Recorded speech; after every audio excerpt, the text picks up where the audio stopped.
Kemudian Murayama terkejut mendengar bangunan itu akan dijadikan toko yakitori dari lantai 1 sampai lantai atas. Ya, kalau di Indonesia yakitori itu adalah sate ayam, karena Parko ini dulu sukses lantaran jualan sate ayam. Di sebuah kuil ada Sachio yang sedang merenung sendirian setelah menyelesaikan urusannya dengan SMA Nanamori. Lalu tanpa sengaja dia melihat seorang pemuda yang tak lain adalah Fujio yang sedang menolong seorang nenek yang akan jatuh. Tapi setelah itu malah dia yang jatuh. Akhirnya Sachio membelikannya plester dan juga minuman. Mereka berdua akhirnya berkenalan tanpa tahu asal-usul mereka, saling curhat tentang pribadi masing-masing dan akhirnya menjadi akrab. Malam hari setelah Murayama pulang kerja, dalam kegalauannya dia menelpon Cobra sambil lalu jalan menuju rumahnya. Di saat yang sama, Arata mengunjungi pemakaman nenek setelah dikirimi alamatnya oleh temannya yaitu Seiji yang kebetulan juga berada di belakangnya. Saat diajak untuk kembali ke jalan yang benar, Arata malah memukulnya dan pergi.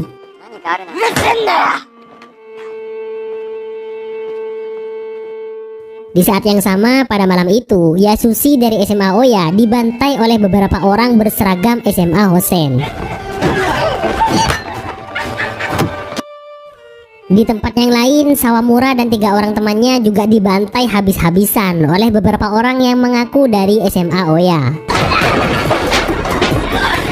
Mereka semua memakai alat-alat berat sehingga dengan mudah dalam pembantaian. Salah satu di antara mereka ketahuan oleh Sawamura sebelum akhirnya Sawamura dihabisi hingga gak bergerak sama sekali. Untungnya, Yuken dan Jinkawa beserta beberapa anggota Hosen melintas di depan mereka hingga membuat musuh kabur. Namun naas bagi Sawamura yang sudah hampir mati, dia yang paling parah menerima bantaian. Keesokan harinya saat di rumah sakit, para korban hanya memberikan informasi bahwa yang menyerang mereka adalah SMA Oya. Hal itu membuat Sachio sangat murka dan akan pergi membantai SMA Oya.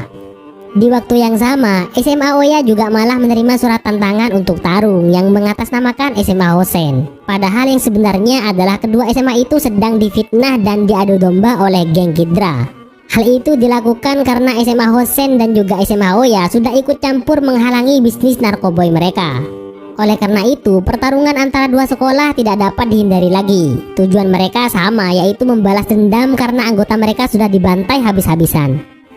Yang menjadi pentolan di SMA Oya ini sekarang adalah Fujio, bukan Todoroki. Karena meski dia kuat, tapi gak ada yang mau jadi anak buahnya. Fujio akan bertemu dengan ketua SMA Hosen yang tak lain adalah kenalan barunya, Sachio Ueda.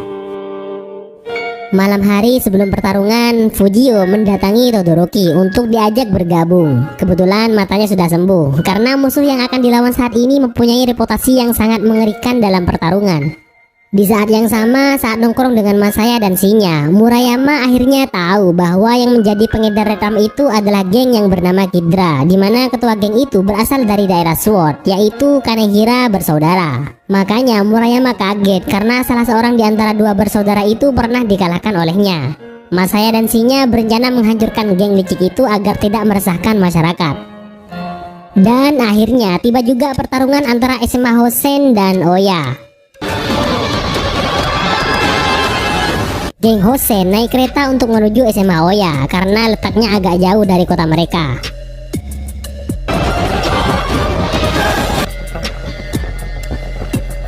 Melihat geng Hosen datang membuat Fujio kaget karena ternyata ketua mereka adalah yang bertemu dengannya di kuil, Sachio Ueda.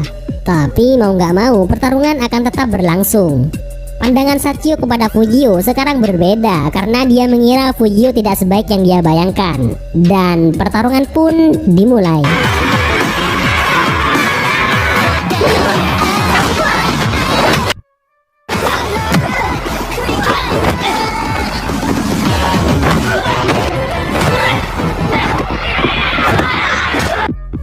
Geng Kidra melihat dari kejauhan dua geng yang telah mereka adu domba. Mereka juga memasang taruhan untuk dua geng itu. Semua pembesar geng saling bertarung sesuai porsinya masing-masing.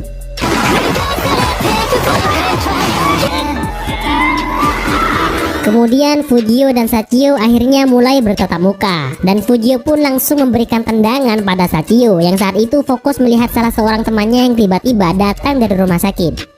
Belum sempat Sachio membalas, tiba-tiba tanpa diduga, geng Murayama dari SMA Oya paruh waktu datang memberikan pencerahan. Sekarang dia menjadi penengah di antara mereka semua sebagai senior yang cukup dihormati. Hormat Murayama Senpai.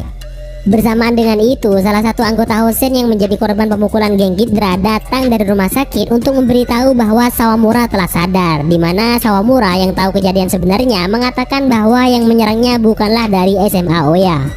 Akhirnya Sachio sang ketua geng memberikan instruksi untuk menghentikan pertarungan dan kembali ke sekolah. Dan sebelum pergi dia mengatakan sesuatu kepada Fujio bahwa dia bersyukur Fujio bukanlah orang yang bejat. Nah, kemudian semua anggota SMA Oya duduk santuy di sore hari. Saat itulah Fujio merenung dan mengakui kehebatan SMA Hosen dan ketua mereka yaitu Sachio. Tapi Todoroki yang mempunyai pengalaman di banyak tempat dan sekolahan mengatakan pada Fujio bahwa di antara SMA berandal yang ada di kota Towaru, Hosen itu masih kalah dengan SMA yang bernama Suzuran, di mana saat ini yang menjadi pentolan terkuatnya adalah orang yang bernama Rao. Mendengar hal itu, Fujio malah ingin pergi ke kota Towaru untuk melihat-lihat SMA Suzuran. Setelah itu Fujio kembali bersama 4 orang sahabatnya, Ochi bersaudara, Madoka, dan Seiji yang mengalami luka di bagian bibirnya. Akhirnya dia menceritakan bahwa dia dipukul oleh Arata yang sekarang menjadi pengedar. Nah, dari sini akhirnya Madoka pun membuka suara bahwa sebenarnya Arata melakukan semua itu adalah untuk membiayai ibunya yang sudah lama berada di rumah sakit. Sementara di tempat geng Ghidra, Arata malah membuat masalah dengan bosnya gara-gara menyinggung SMA Oya, di mana di sana ada temannya yaitu Fujio. Meski dia menghindar dari sahabat-sahabatnya, ternyata dia masih peduli pada mereka. Akhirnya dia mendapatkan tendangan dan dia diusir dari sana. Bahkan dia cuma dikasih uang yang jumlahnya gak sebanding dengan pekerjaannya selama ini. Kemudian setelah saling memantapkan diri, Fujio dan juga Orochi bersaudara akan melakukan pembantaian kepada geng Ghidra. Selain untuk membalas dendam karena sudah mengadu domba antara SMA Oya dan Hosen, juga menjemput Arata yang terjerumus bersama mereka. Dan yang paling penting adalah untuk memberantas penyakit masyarakat yang sudah membuat para anak muda menjadi madesu atau masa depan suram gara-gara narkoboy. Sementara itu, Sachio yang semakin marah dengan keadaan yang menimpanya dan gengnya akan bersiap-siap membantai geng Ghidra. Fujio yang berencana pergi sendiri bertemu dengan Seiji dan menyemangatinya untuk menjemput Arata. Di tengah jalan, teman-temannya di SMA Oya malah mengikutinya untuk membalas dendam kepada geng Ghidra, di mana markas mereka ternyata merupakan rumah susun yang pernah mereka tinggali. Dan tibalah mereka di depan gerbang markas geng Ghidra. Tanpa mereka sangka, SMA Hosen juga datang ke sana dengan tujuan yang sama. Kemudian Fujio dan Sachio selaku ketua geng menyatukan kekuatan untuk membantai geng yang telah mengadu domba mereka. Sachio mengenakan jas dari Sawamura yang berlumuran darah untuk menambah semangat bertarungnya. Sebelum mulai pertarungannya, kita beralih dulu sebentar ke Seiji, sahabat Fujio. Saat di kelas, dia tidak terima teman kelasnya mengejek SMA Oya. Dengan perasaan marah, dia pun memberikannya bogeman mantap. Dan inilah pertarungan terhebat antara dua geng sekolah dari kota yang berbeda melawan geng pengedar narkoboy.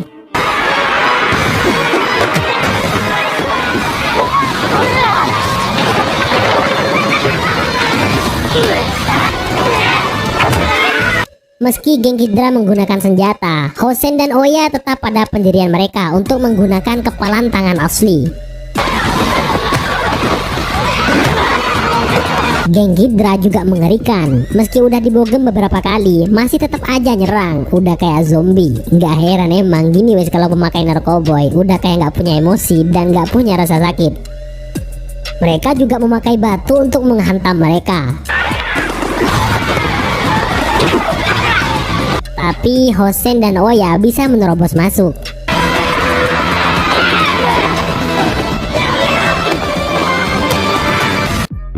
Beberapa saat kemudian bos mereka datang, Kanehira bersaudara bersama beberapa anggota geng Ghidra yang lain. Tapi sebelum mereka memasuki area pertarungan, tiba-tiba saja Orochi bersaudara datang menghadang mereka. Tak lama kemudian disusul juga oleh Murayama dan gengnya. Pertarungan makin seru dan mantap. Sementara itu, Fujio akhirnya juga bisa menerobos ke dalam. Di sana dia dibantu Jinkawa sehingga dia bisa masuk ke dalam saat dihadang oleh salah seorang geng Ghidra. Kebetulan orang ini yang dicari oleh Jinkawa karena dia inilah yang mempunyai rekaman haram Yui, adik dari Sachio, setelah mendapatkan pesan dari Sawamura sebelum berangkat ke sini. Dan jangan sampai video itu diperlihatkan kepada Sachio, bahaya soalnya. Setelah itu Fujio masuk lebih dalam lagi dan menghajar semua yang menghalangi. Lalu dia pun akhirnya menemukan Arata yang sedang mengambil uang dalam berangkas. Fujio langsung menarik Arata agar kembali ke jalan yang benar, tapi Arata malah melawan dan menyuruh Fujio agar tidak ikut campur. Akhirnya mereka berdua saling bogem-membogem.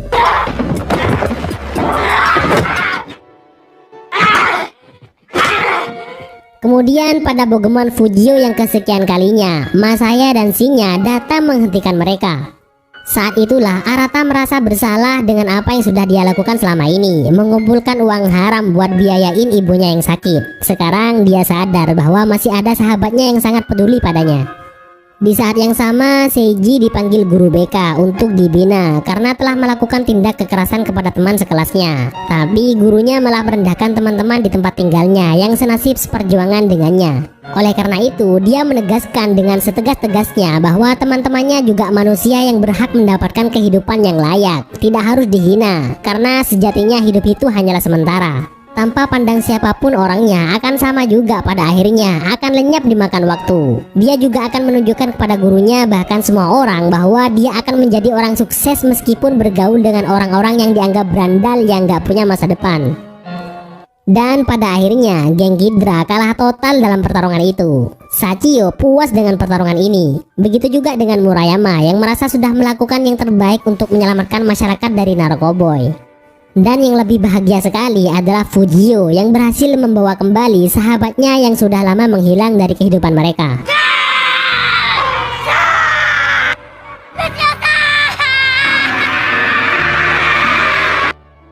Selanjutnya mereka berenam kembali ke warung tongkrongan mereka. Disinilah mereka sering berkumpul dulu waktu masih anak-anak hingga sekarang. Lalu mereka semua patungan untuk membantu Arata dalam pembiayaan rumah sakit ibunya. Bahkan Shinya memberikan semua tabungan hasil kerja kerasnya demi sahabatnya itu. Melihat itu, Madosa langsung kelepek-kelepek dengan sikap Shinya yang menurutnya sudah layak disebut laki-laki sejati. Keesokan harinya mereka pergi ke makam sang nenek bersama-sama. Setelah itu Fujio memohon kepada Sachio untuk berduel. Tempatnya adalah kuil saat pertama kali mereka berdua bertemu. Kebetulan beberapa anggota geng dari keduanya juga hadir untuk menonton.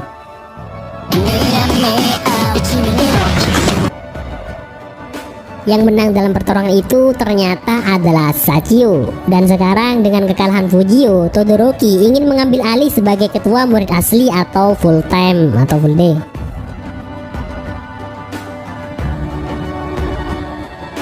Di akhir cerita, Murayama akhirnya pamit undur diri dari sekolah. Tak hanya itu, Furuya dan Seki ternyata juga sudah mengundurkan diri. Mereka udah lelah berada di SMA berandal itu. Sebelum pergi, mereka memberikan salam perpisahan kepada para murid di sana. Dan setelah itu, mereka membeli sepeda motor sesuai janjinya pada Cobra untuk mencoba mengendarai sepeda motor bersama. Sawamura jadian sama adiknya Sachio, yaitu Yui, membuat terkejut teman-temannya, bahkan membuat pingsan sang kakak. Dan yang paling mengejutkan lagi adalah Madoka, malah jadian sama Shinya. Dan yang paling akhir, Fujio, Tsukasa, dan juga Jamuo pergi ke kota Toaru untuk melihat SMA Suzuran dan penasaran pada yang namanya Rao, sang ketua geng saat ini. Tapi tak lama kemudian mereka bertiga malah ketahuan sedang ngintip dan akhirnya dikejar oleh beberapa murid SMA Suzuran yang terkenal paling sangar di antara 9 SMA berandal di kota Toaru. Terima kasih sudah menonton video ini sampai akhir. Kami ucapkan selamat bagi yang sudah sampai sejauh ini menonton video dengan durasi yang cukup menghabiskan waktu ini. Semoga terhibur dan sampai jumpa di video selanjutnya.